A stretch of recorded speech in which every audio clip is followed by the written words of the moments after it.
Hello everyone! Today I'm going to read you The Smartest Giant in Town by Julia Donaldson. The Smartest Giant in Town.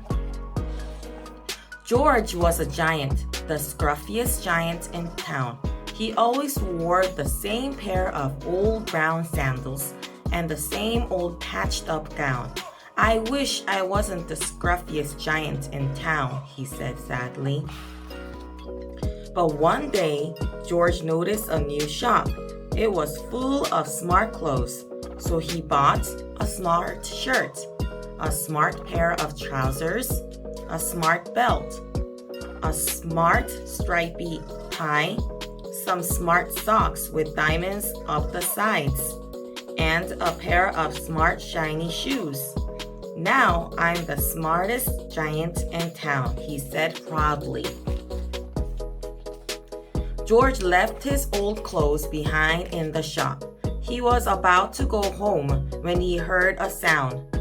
On the pavement stood a giraffe who was sniffing sadly. "What's the matter?" asked George. "It's my neck," said the giraffe. "It's so very long and so very cold. I wish I had a long, warm scarf." "Cheer up," said George, and he took off his stripy tie. It didn't match my socks anyway, he said as he wound it round and round the giraffe's neck. "It made a wonderful scarf." "Thank you," said the giraffe.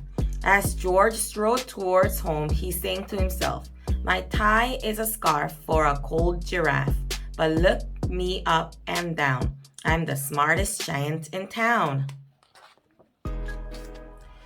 George came to a river. On a boat stood a goat who was bleating loudly. "What's the matter?" asked George. "It's my sail." "And the goat," said the goat. "It blew away in a storm. I wish I had a strong new sail for my boat." "Cheer up," said George, and he took off his new white shirt. "It kept coming untucked anyway," he said as he tied it to the mast of the goat's boat. "It made a magnificent sail." "Thank you," said the goat. George strode on singing to himself, "My tie is a scarf for a cold giraffe. My shirt's on a boat as a sail for a goat. But look me up and down. I'm the smartest giant in town." George came to a tiny ruined house. Beside the house stood a white mouse with lots of baby mice. They were all squeaking. "What's the matter?" asked George. "It's our house," squeaked the mother mouse. "It's burned down and now we have nowhere to live. I wish we had a nice new house." "Cheer up," said George as he took off one of his shiny shoes. "It was giving me blisters anyway," he said as the mouse and her baby scrambled inside the shoe, made a perfect home for them. "Thank you," they squeaked. George had to stop along the road now, but he didn't mind. As he hopped, he sang to himself, "My tie is a scarf for a cold giraffe. My shirt's on a boat as a sail for a goat. My shoe is a house for a little white mouse. But look me up and down. I'm the smartest giant in town." George came to a campsite. Beside a tent stood a fox who was crying. "What's the matter?" asked George. "It's my sleeping bag," said the fox. "I dropped it in a puddle. I wish I had a warm, dry sleeping bag." "Cheer up," said George, and he took off one of his socks with diamonds up the sides. "It was tickling my toes anyway," he said as the fox snuggled into it. "It made a very fine sleeping bag." "Thank you," said the fox. George hopped on singing to himself, "My tie is a scarf for a cold giraffe. My shirt's on a boat as a sail for a goat. My shoe is a house for a little white mouse. One of my socks is a bed for a fox. But look me up and down. I'm the smartest giant in town." George came to a big squelchy bog. Beside the bog stood a dog who was howling. "What's the matter?" asked George.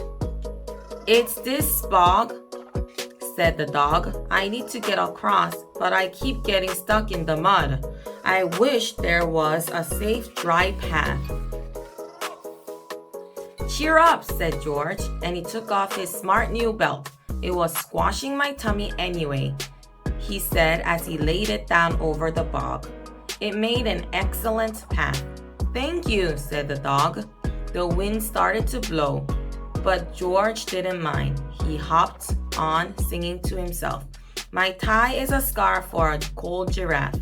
My shirt's on a boat as a sail for a goat. My shoe is a house for a little white mouse. One of my socks is a bed for a fox. My belt helped a dog who was crossing a bog, but my trousers are falling down. I'm the coldest giant in town." Suddenly, George felt sad and shivery and not at all smart. He stood on one foot and thought, "I'll have to go back to the shop and buy some more clothes," he decided. He turned round and hopped all the way back to the shop. But when he got there, it was closed. "Oh no!" cried George. He sank down on the doorstep, and a tear ran down his nose. He felt as sad as all the animals he had met on his way home. Then, out of the corner of his eye, he saw a bag with something familiar poking out of the top. George took a closer look. "My gown!" he yelled. "My dear old gown and sandals." George put them on. They felt wonderfully comfortable. "I'm the coziest giant in town," he cried, and he danced back home along the road. Outside his front door stood all the animals he had helped. They were carrying an enormous present. "Come on, George," they said. "Open it." George untied the ribbon. Inside was a beautiful gold paper crown and a card. "Look inside the card, George," said the animals. George put the crown on his head and opened the card. Inside it said, "Your tie is a scarf for a cold giraffe. Your shirt's on a boat as a sail for a goat. Your shoe is a house for a little white mouse. One of your socks is a bed for a fox. Your belt helped a dog who was crossing a bog. So here is a very fine crown to go with the sandals and gown of the kindest giants in town." That's all for today.